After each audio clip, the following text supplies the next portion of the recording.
نجونې ولې د بادرنګو او یا هم د نورو داسې شیانو څخه ګټه اخلي ترڅو ځان پرې یخ کړي او ځان پرې انزال کړي. سلام ګران لیدونکو، هیله ده چې روغ جوړ او د صحت جامې وبرتل وي. زه یو ځل بیا ستاسو په خدمت کې د یو نوي ویډیو سره حاضر یم. هیله ده چې د پام وړ مو وګرځېږي. تر هر څه دمخه باید یادونه وکړم، که زموږ چینل مو نه وي سبسکرایب کړی نو زموږ چینل سبسکرایب کړئ او په خوا کې ورسره د ګونګي نشان ووهئ. مننه. نجونې ولې د بادرنګ یا د بانجه څخه ګټه اخلي؟ لکه اکثره وخت کې تاسو کتلی وي چې نارینه د خپل لاس سره ځان انزال کوي، همداراز نجونې هم په خپل لاس په واسطه او داسې د نورو شیانو څخه هم دوی ګټه اخلي. د ویډیو تر پایه راسره اوسئ ترڅو په دې مطلب ښه ځان پوه کړئ. نجونې په کوم وخت کې د خپل آلاتو څخه ګټه اخلي؟ یا هم نارینه، لکه نارینه چې څنګه په تشناب ته لاړ شي او دوی په خپل لاس سره ځان انزال کوي، همداراز داسې نجونې هم دي، دوی په خپل لاس یا هم بانجه او یا هم د نورو داسې بادرنګو څخه ګټه اخلي ترڅو په خپله شرمګاه کې ووهي او ځان پرې انزال کړي. د دې دوه خاص علتونه دي چې نجونې په دې مرض باندې اخته کېږي او د دې ترڅنګ نران هم په دې مرض اخته کېږي. لومړی علت خو دا دی چې دوی کله په کور کې یوازې وي یا هم د یوازې د تلویزیون او یا هم د ټي وي څخه ګټه اخلي. دوی ځان ته فلم یا هم نور داسې سیډیان یا داسې فلمونه سټارټ کړي چې هغه د عشق، مینې، محبت څخه ډک وي.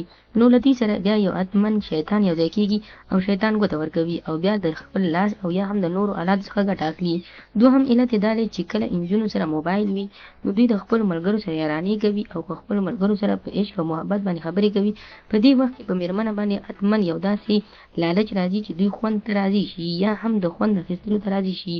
که هغه هلک وي یا که جنۍ وي نو دوی حتمن د خپل لاس په واسطه ګټه اخلي او خپل لاس په واسطه ځان انزال کوي. زموږ د ویډیو اصلي مطلب دا دی چې هېڅکله هم تاسو دوه کاره مه کوئ. لومړی، هر ټیم چې کله یوازې وئ نو ځان سره د شیطان لپاره وخت مه ورکوئ. یعنې مطلب دا چې تاسو کله یو ځای کې یوازې شئ نو هېڅکله هم د ګنده فلمونو خوا ته مه ځئ.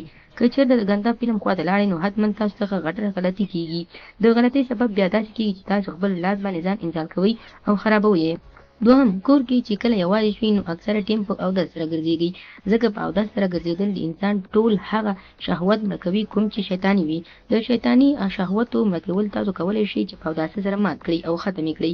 هېڅ به ستاسو پام نه وي او تاسو به ټول عمر داسې ښه تندرسته ګرځېږئ.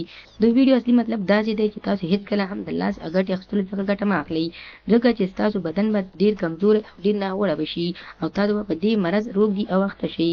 نو خدای دې وکړي ملګرو چې زموږ د ویډیو څخه غلط مطلب وانخلئ. زموږ ویډیو لایک کړئ، شیر کړئ، زموږ چینل هم سبسکرایب کړئ. مننه.